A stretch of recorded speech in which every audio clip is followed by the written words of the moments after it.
Good morning students. आज हम उसी टॉपिक को आगे बढ़ाते हैं। तुम कब जाओगे अतिथि। तुम कब जाओगे अतिथि यह एक व्यंग्यपूर्ण रचना है। इसके लेखक शरद जोशी हैं। शरद जोशी का जन्म मध्य प्रदेश के उज्जैन शहर में 21 मई 1931 को हुआ और इनकी मृत्यु 1991 में। इनका बचपन कई शहरों में बीता और इन्होंने लेखन को ही आजीविका के रूप में अपनाया। यह पूरी तरह से व्यंग लेखन करते थे। इनके व्यंग कोलम, व्यंग लेख, व्यंग उपन्यास आदि अनेक हास्य व्यंगपूर्ण धारावाहिकों की पटकथाएं और संवाद भी लिखे इन्होंने। शरद जोशी की भाषा अत्यंत सरल और कैसी थी, सहज थी। वह मुहावरों, हास परिहास के माध्यम से अपने क्या करते थे, व्यंग कसते थे और रचनाओं को अधिक रोचक बनाते थे। धर्म, अध्यात्म, राजनीति, सामाजिक जीवन, व्यक्तिगत आचरण कुछ भी शरद जोशी की पैनी नजर से नहीं बच सका। उन्होंने इन सभी बिंदुओं पर क्या किया, लेखन कार्य किया और कटाक्ष किया, व्यंग कसा। शरद जोशी ने तुम कब जाओगे अतिथि के माध्यम से जो परिचित रिश्तेदार बिना बताए, बिना सूचना दिए चले आते हैं और जाने का नाम नहीं लेते, भले ही उनके टिका रहना मेजबान पर कितना ही भारी क्यों नहीं पड़े, उनकी जेब पर कितना ही भारी खर्च नहीं आ जाए, लेकिन वह जाता नहीं है तो अच्छा अतिथि नहीं होता। अच्छा अतिथि कौन होता है?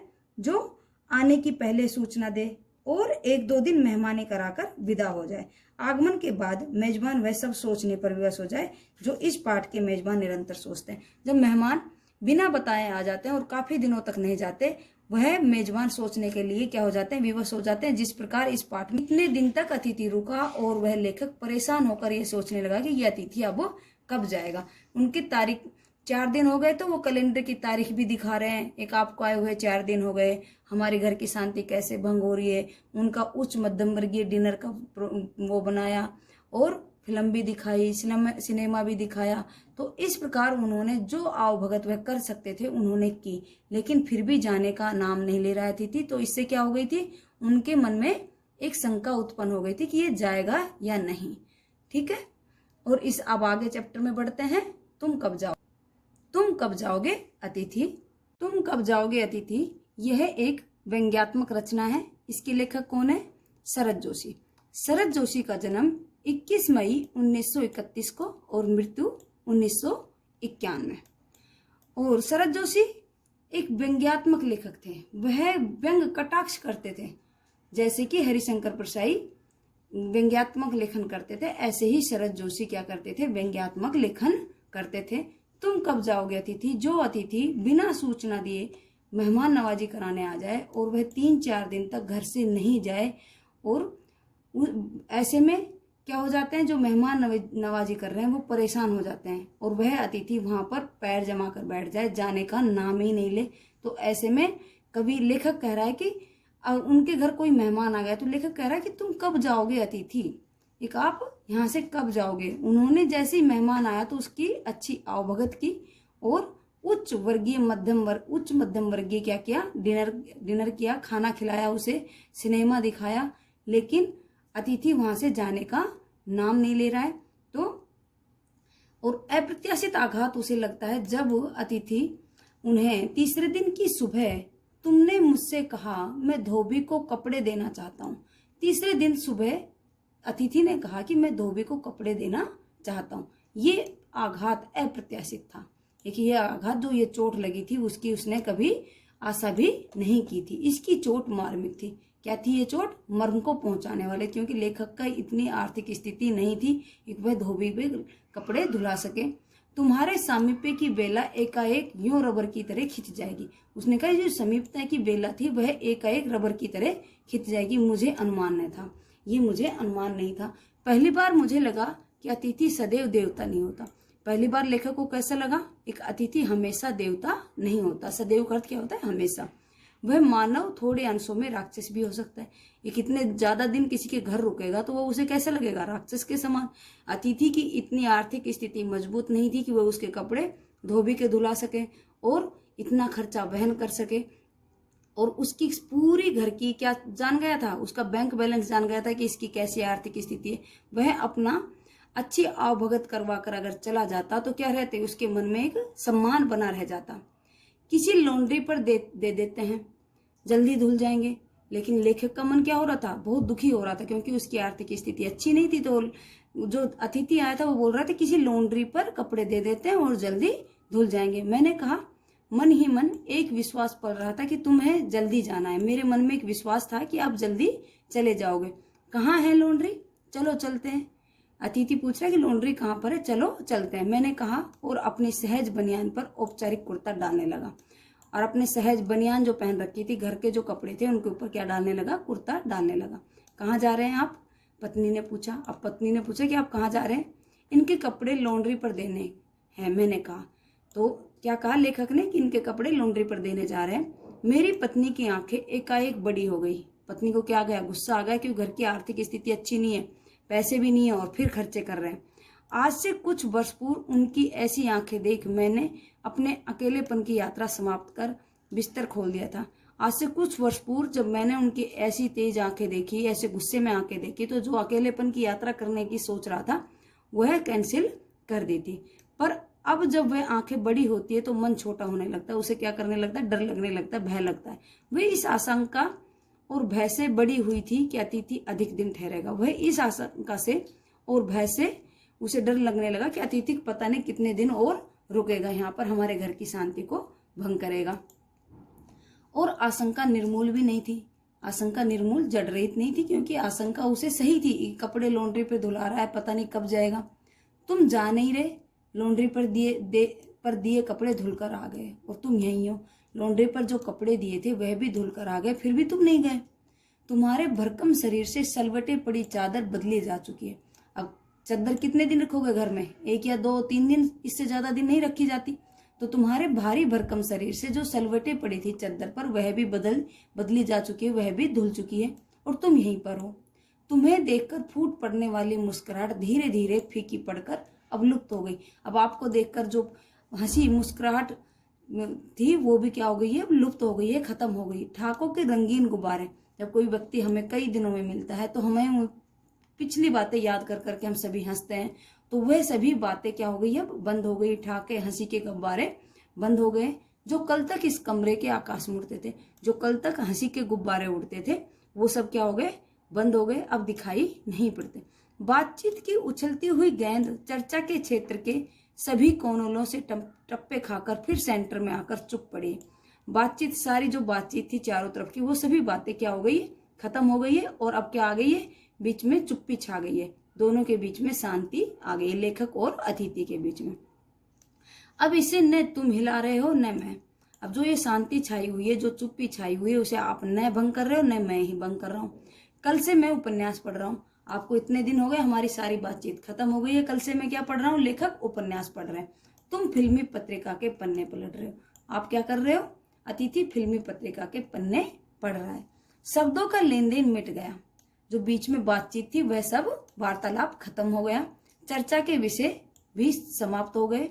परिवार, बच्चे, नौकरी, फिल्म, राजनीति, रिश्तेदारी, तबादले, पुराने दोस्त, परिवार नियोजन, महंगाई, साहित्य, यहाँ तक कि आंख मार मार कर हमने पुरानी प्रेमिकाओं का भी जिक्र कर लिया। उन्होंने परिवार, बच्चे, जो भी टॉपिक थे, जो भी बिंदु थे, उन सभी पर क्या कर ली, बातें कर ली। अब वो सभी बातें क्या हो गई, खत्म हो गई और अब एक चुप्पी है। अब दोनों के बीच में क्या आ गई, एक चुप्पी आ गई, वार्तालाप बंद हो गया। सौहार्द अब सने सने बोरियत में परिवर्तित हो रहा था। जो सौहार्द की भावना थी, जो स्वागत की भावना थी, वह सब क्या होगा, धीरे धीरे बोरियत में बुरा लगने लग रहा था, बोर आ गया था, रूपांतरित हो रहा था। भावनाएं गालियों का स्वरूप ग्रहण कर रही थी। जो भावनाएं, मेहमान आता है तो मन में एक अलग ही खुशी की भावना आ जाती है, अब वो भावनाएं क्या हो गई, खत्म हो गई थी और गालियों का स्वरूप आ रहा था। बुरा लग रहा था कि इतने दिन से क्यों रुका हुआ, जा क्यों नहीं रहा। पर तुम जा नहीं रहे। किस अदृश्य गोंद से तुम्हारा व्यक्तित्व यहाँ चिपक गया, किसी अदृश्य गोंद से तुम्हारा व्यक्तित्व तुम यहाँ चिपक कर बैठ गए हो। मैं इस भेद को भी सपरिवार नहीं समझ पा रहा हूँ, मैं आपके इस भेद को नहीं समझ पा रहा हूँ।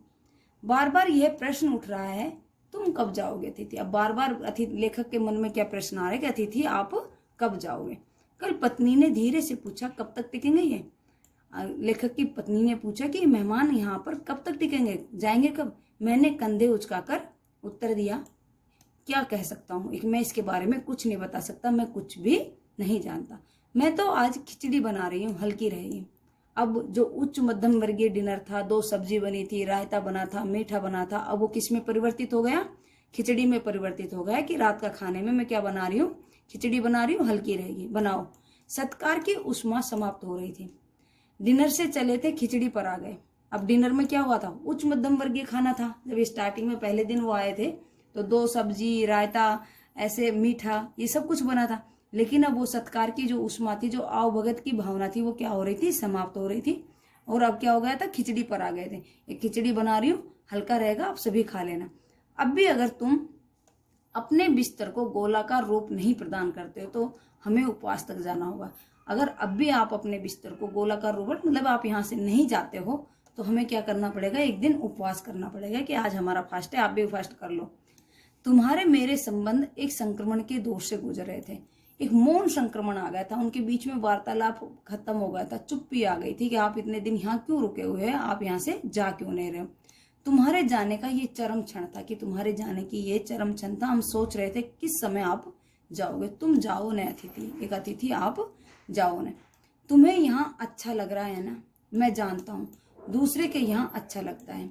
लेखक कह रहा है कि तुम्हें तो यहाँ अच्छा लग रहा है, मैं जानता हूँ दूसरों के यहाँ सभी को अच्छा लगता है। अगर बस चलता तो सभी लोग दूसरों के यहाँ रहते, अगर बस चलता तो सभी लोग दूसरों के मेहमान नवाजी कराते रहते, अपनी गृहस्थी चलाने के लिए कभी कमाते ही नहीं। पर ऐसा नहीं हो सकता। अपने घर की महत्ता के गीत इसी कारण गाए जाते हैं कि अपने घर पे जो सुकून, जो आराम मिलता है, वो दूसरों के घर कभी नहीं मिलता। हमेशा कहते हैं ना, अपने घर पे सबसे ज्यादा आराम मिलता है, सबसे ज्यादा सुकून मिलता है। तो वही बात है कि हमें अपने घर की महत्ता याद रखनी चाहिए। किसी दूसरे के घर इतने दिन जमकर नहीं रहना चाहिए। होम को इसी कारण स्वीट होम कहा जाता है, इसी कारण घर को क्या कहा जाता है, अच्छा घर कहा जाता है, कि हमें यहाँ सुकून प्रदान किया जाता है, प्रदान होता है, हमें एक आत्मिक शांति मिलती है। कि लोग दूसरे के होम के स्वीटनेस को काटने दौड़े। अब लोग इतने दिन अतिथि बनकर दूसरे के घर की शांति को न काटे। तुम्हें यहाँ अच्छा लग रहा है, पर सोचो प्रिय कि शराफत भी कोई चीज होती है। तुम्हें यहाँ अच्छा लग रहा है, लेकिन मेरे प्रिय दोस्त सोचो, कोई शराफत, कोई अच्छी चीज होती है। गेट आउट भी एक वाक्य जो बोला जा सकता है। गेट आउट करता होता है बाहर जाना, तो ये वाक्य भी बोला जा सकता है कि आप यहाँ से चले जाइए। लेकिन हम क्या कर रखे, एक अपनी शराफत, एक अच्छी जो हमारे अंदर एक क्वालिटी है, उसको हमने, इसी वजह से हमें आपको क्या नहीं बोला, गेट आउट, आप यहाँ से जाइए। लेकिन आपको बिना बोले ही समझ जाना चाहिए, आपको इतने दिन नहीं रुकना चाहिए। अपने खर्राटों से एक और रात गुंजायमान करने के बाद कल जो किरण तुम्हारे बिस्तर पर आएगी, वह तुम्हारे आगमन के 5वें सूर्य की परिचित किरण होगी। कल आपके खर्राटों से एक और रात गुंजायमान करने के बाद जो किरण तुम्हारे बिस्तर पर आएगी, वह कितने दिन हो जाएंगे, आपको 5वें सूर्य का परिचित कराएगी कि आप 5वां दिन हो चुका है। आशा है वह तुम्हें चूमेगी और तुम घर लौटने का सम्मानपूर्ण निर्णय ले सकोगे। जब तुम्हें 5वें सूर्य की किरणें चूमेगी, तुम्हारे मस्तिष्क पर आएगी, तो तुम अपने घर लौटने का निर्णय ले सकोगे। और मैं लड़खड़ा जाऊंगा। मेरी सहनशीलता की वह अंतिम समय होगी, सॉरी बेटा, वह मेरी सहनशीलता की क्या होगी, अंतिम सुबह होगी। उसके बाद मैं स्टैंड नहीं कर सकूंगा। आपको 5 दिन से ज्यादा दिन मैं नहीं रख सकूंगा। अगर आप जाने का निर्णय नहीं लोगे तो मैं क्या करूंगा, आपको बोल दूंगा कि आप अपने घर चले जाइए। मैं इससे ज्यादा दिन आपको वहन नहीं कर सकता। और लड़खड़ा जाऊंगा, मेरे अतिथि, मैं जानता हूं कि अतिथि देवता होता है, पर आखिर मैं भी मनुष्य हूँ। अतिथि, मैं जानता हूँ अतिथि देवता होता है, पर मैं भी मनुष्य हूँ। मैं कोई तुम्हारी तरह देवता नहीं हूँ, मैं कोई आपकी तरह देवता नहीं हूँ। एक देवता और एक मनुष्य अधिक देर साथ नहीं रह सकते। एक देवता और एक मनुष्य ज्यादा देर क्या नहीं रह सकते, साथ नहीं रहते। देवता दर्शन देकर लौट जाते हैं। अतिथि को देवता इसीलिए कहा जाता है कि जिस प्रकार देवता दर्शन देकर लौट जाता है, उसी प्रकार अतिथि कुछ दिन, एक दिन घर पर रुके, मेहमान नवाजी करें और चले जाएं। तुम लौट जाओ अतिथि, इसी में तुम्हारा देवत्व सुरक्षित रहेगा। क्या कह रहा है कवि, कि आप लौट जाओ, इसी से आपका देवत्व सुरक्षित रहेगा। जो कहावत चली है, अतिथि देवता है, मेहमान देवता के समान होता है, वह कहावत भी सुरक्षित रह जाएगी। यह मनुष्य अपनी वाली पर उतरे, उससे पूर्व तुम लौट जाओ। ये मनुष्य, जो मैं मनुष्य हूं, मैं अपने वाली पर उतरूं, आपको बोलूं आप अब यहाँ से चले जाइए, उससे पहले आप यहाँ से लौट जाओ। उफ, तुम कब जाओगे अतिथि, उफ, तुम यहाँ से कब जाओगे। उफ का प्रयोग होता है विस्मयादिबोधक वाक्यों में। आश्चर्यचकित होकर, तो वह दुखी होकर बोल रहा है, उफ तुम कब जाओगे अतिथि। इस प्रकार लेखक ये कहना चाहता है कि अतिथि कुछ दिन ही मेहमान नवाजी करके अपने घर पर लौट जाना चाहिए, ज्यादा दिन किसी पर वजन नहीं बनना चाहिए, और अतिथि को अपनी मर्यादा का ध्यान रखते हुए देवता, जब उसको अतिथि देवो भव कहा गया, उसे देवता की तरह ही दर्शन देकर लौट जाना चाहिए। और ये शरद जोशी की कैसी रचना है, व्यंग्यात्मक रचना है, जो मेहमान काफी दिनों तक दूसरों के घर बैठकर मेहमान नवाजी करते हैं, जाते नहीं है, उन पर क्या किया गया है, व्यंग कस रहा है लेखक।